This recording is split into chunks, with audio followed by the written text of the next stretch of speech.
ഞങ്ങൾ സ്കൂളിൽ മാത്രമേ സ്കൂളിൽ അങ്ങനെ ഒരുപാട് കലാകാരന്മാര്, ദഹരണക്കാര്, ആനക്കാര് എന്ന് പറയേണ്ട ഈ ഭാഗത്ത് ചുറ്റും കലാകാരന്മാരുടെ സെന്ററാണ് ചൂള്ളി മന എന്ന് പറഞ്ഞാൽ. പെരുങ്ങോട് എന്ന് പറഞ്ഞാൽ ഒരുപാട് വലിയ വലിയ പ്രശസ്തരായിട്ടുള്ള ആൾക്കാരൊക്കെ ഉണ്ടായിരുന്ന സ്ഥലമാണ്. പിന്നെ ആനശാസ്ത്രം, പിന്നെ അയോധന കലകൾ, അതിലൊക്കെ നിപുണനായിരുന്നു.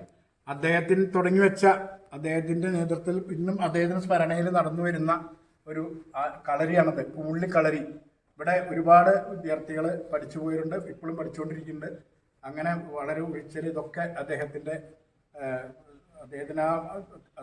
കളരിയോട് അദ്ദേഹത്തിന് ഉണ്ടായിരുന്ന ആഭിമുഖ്യം, അതിൻ്റെ ഒരു ഇത് കൂടിയാണ് ഈ സ്ഥാപനം തന്നെ നിൽക്കുന്നത്.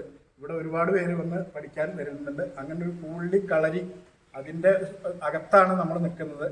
ഈ എന്തായാലും ഇങ്ങനെ ഒരു സ്ഥലത്ത് ഇവിടെ നോക്കാൻ എത്താൻ പറ്റിയത് വലിയൊരു ഭാഗ്യമാണ്. ഇന്നത്തെ ദിവസം വളരെ അനുസ്മരിക്കേണ്ട ദിവസമാണ്. ആ ആറാം തമ്പുരാന്റെ ആ ശില, ആ കരിങ്കല്ലിൽ കൃഷ്ണശീലയിൽ കുത്തിയ ശില, അതിൻ്റെ അടുത്ത് നിന്നുകൊണ്ട് നമ്മളിതാ ഇവിടെ എത്തി അദ്ദേഹത്തിന്റെ കൂടെ. പണ്ട് ഇത് ഊട്ടുവരെ ഉണ്ടായിരുന്നത് ഈ ഏരിയ മുഴുവൻ.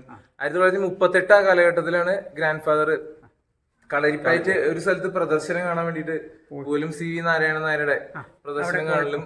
അത് അന്ന് ഈ നമ്മുടെ ലൊക്കാലിറ്റിയിലൊന്നും കളരിയൊന്നും ഇല്ല. കളരി മാത്രമല്ല, ഈ എക്സർസൈസ് എന്നുള്ളൊരു സിസ്റ്റം തന്നെ ആരും ഫോളോ ചെയ്തിരുന്നില്ല.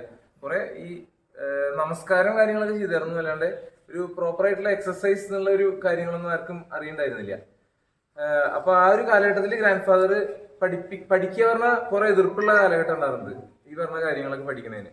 അപ്പൊ അത് പഠിപ്പിക്കാൻ പറ്റിയിട്ടുള്ള ആൾക്കാര് തലശ്ശേരി, തിരുവങ്ങാട് ഭാഗത്തുനിന്ന് ഒരു അപ്പു നമ്പ്യാര്, അതേപോലെ RV അനന്തൻ നായർ, ഇവരൊക്കെയാണ് ആദ്യം ഇവിടെ വന്ന് കളരി പഠിപ്പിക്കാൻ തുടങ്ങിയത്. പിന്നെ ഗ്രാൻഡ് ഫാദർ ഇൻട്രസ്റ്റില് നാട്ടില് കുറച്ച് ആൾക്കാരെ കയ്യിൽ കൂട്ടി അങ്ങനെ അത് പഠനം പൂർത്തിയാക്കി.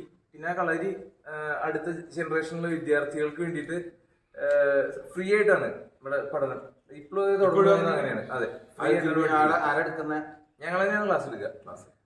എന്റെ അച്ഛൻ പഠിച്ചിരുന്നു, പിന്നെ എന്റെ അഞ്ചനുണ്ട്, ഞാനുണ്ട്. അത് ഇതിലിപ്പോ അങ്ങനെ വലിയ ഗുരുനാഥൻ എന്നുള്ള സ്ഥിരമായിട്ട് നമ്മള് കളരി ചെയ്യാന്നുള്ളതാണ്. അപ്പൊ കൂട്ടത്തില് കുറെ ആൾക്കാർ ഒപ്പം ചെയ്താൽ എല്ലാവർക്കും ഇത്, അല്ലാണ്ട് ഒരു നാടകീയമായിട്ടുള്ള ഒരു ഗുരു ശിഷ്യ അങ്ങനത്തെ കാര്യങ്ങളൊന്നുമല്ല. അത് ഓട്ടോമാറ്റിക്കായിട്ട് അതിൽ വരും. ചാടിയൊന്നും നോക്കണ്ട. ഞാനൊരു ചാട്ടം ചാടിയിട്ട് 2 കാലും തട്ടുമ്പുറത്തേക്ക് പതിപ്പിച്ച് വന്നിട്ട് ഞാൻ താഴ്ത്തു വന്നിട്ട് അത് എന്നോട് പറഞ്ഞ എനിക്ക് അത്ഭുതമായി. ഈ തടിയൊന്നും എന്നെ കണക്കാക്കണ്ട. ഞാൻ ഇപ്പൊ ഒരു ചാട്ടം ചാടിയിട്ട് 2 കാലും തട്ടിനെ പതിപ്പിച്ചിട്ട് അങ്ങനെ മറിഞ്ഞ് ഇവിടെ വന്ന് നിൽക്കാം, എനിക്ക് സാധിക്കുന്നു പറഞ്ഞത്. ഇതല്ല, അത്